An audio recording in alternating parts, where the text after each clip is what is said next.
So I'll be honest with you. I never thought I'd pick up this phone. I never thought I would pick up this phone. Main reason why is because I love foldable cell phones. Whether it's the Z Fold 5, the OnePlus Open, the Google Pixel Fold, that is my cup of tea. No matter what you look at, no matter what phone comes out, these cell phones on your screen right here aren't cell phones I actually would care about. And I actually have the 15 Pro Max as well. So this is the 15 Pro Max, this is the S24 Ultra, and this is the 15 Pro. I don't like candy bar cell phones, right? And the only reason I even own an iPhone is just so I can test out, iPhone 15 Pro Max, iPhone 15. We got the S24 Ultra. So I can test out these candy bar cell phones and see how they compare to foldable cell phones. That's the only reason why I pick up some of these phones. I will say, I do love this cell phone. And here's a big reason why. Samsung fixed the biggest problem with the S20 Ultra series. And that's the screen. And what I mean by that is it's no longer rounded. It's now a flat display. Before, it was round, which means screen protectors were impossible to put on. They were so frustrating to put on. And if you scratch your display, you kind of crapped out of luck. So, shout out to Samsung for that. Fixing the biggest problem with this phone.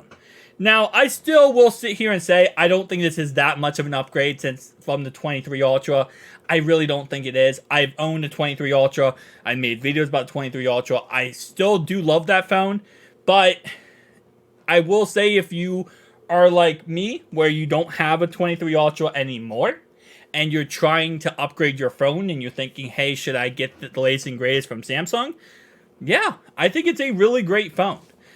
I think that what they did, another thing they did really good about this phone was actually making 12 gigabytes of RAM a normal option for this phone. So, for example, with the 23 Ultra, you had to get, I think it's 512 gigabyte storage option or higher to get 12 gigabytes of RAM. That's not the case with this phone. You get the lowest storage option, you get 12 gigabytes of RAM, bar none.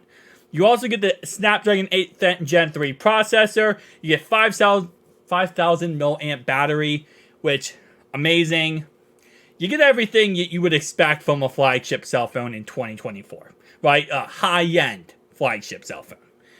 Again, the price tag, though, is what really kicks you in the nuts, is, of course, that $1,200 to, depending on your storage option, $1,500 price tag range. And when you look at other versions of this phone, like the Galaxy S24, 24 Plus, I still feel like those phones are a better deal at the end of the day, depending on what you want to do with your cell phone. If you're a power-heavy, power user of these phones, then yeah, this phone will probably be perfect for you. It gives you everything you need. It does have a 200 megapixel camera. I can't stress enough how that does not mean anything, but I digress. This is still a really great phone.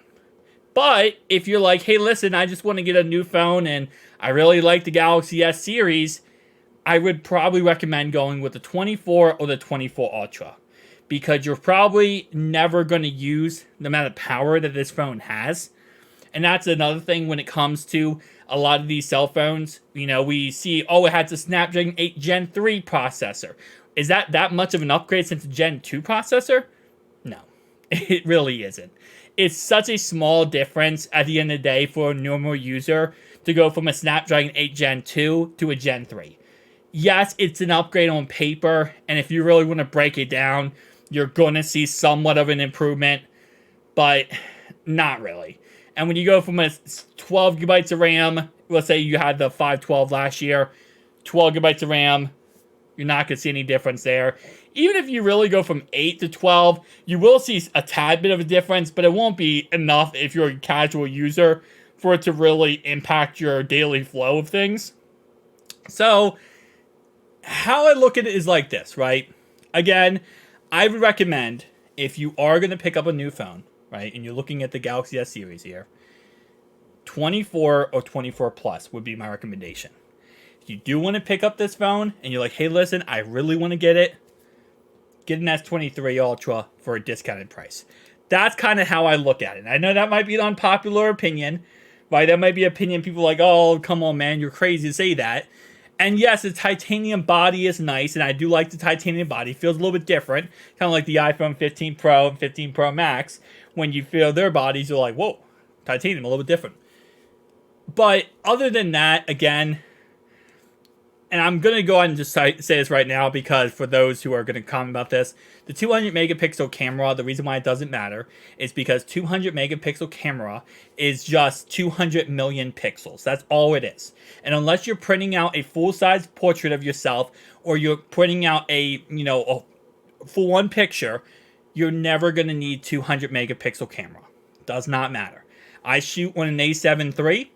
That is, I believe, a 32 megapixel camera. I also shoot on a 6D Mark II. Yes, I do photography outside of YouTube. And both of those cameras are perfectly fine. I think the 6D Mark II, I believe, is a 24.3 megapixel camera. When you post your images on social media, Instagram, Facebook, Twitter, you name it, they downscale your image for their website. Unless you are taking an image, putting it in Lightroom as a raw file, then printing it out, you're never going to get the detail of a 200 megapixel camera. Just a little side note there. Now, let's talk about the things I love about this phone. Okay? Because there are things I do love about this phone. I know I said a lot of kind of wishy-washy things. First off, the battery life is amazing on this phone. Just like it was on the S23 Ultra, it is an amazing battery life. Absolutely love it. Lasts me all day without any problem at all, actually. I'm at 58% right now.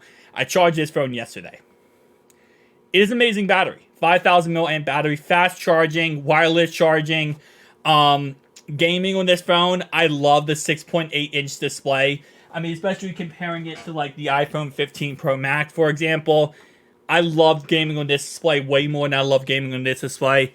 And that's not even close. Just I don't know, it just feels nicer. Holding in my hand like this, it feels nicer than holding the iPhone 15 Pro Max in my hand. Maybe I'm crazy. I mean, here's what I'll say, right? The 15 Pro Max does have like a little bit of a round corners that you can do like this. This is more of a sharper edge. You can see.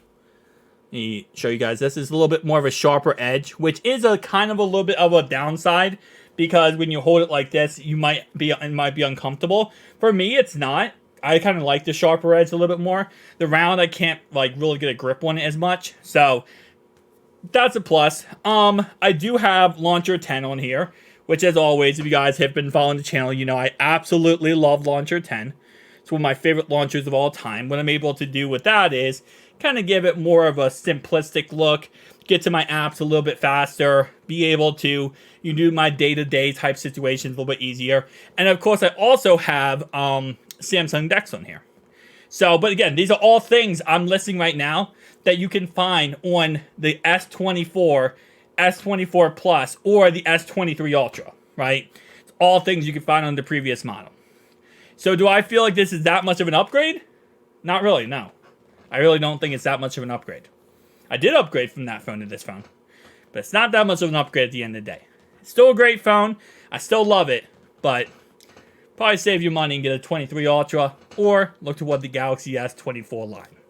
See you guys in the next one. Peace.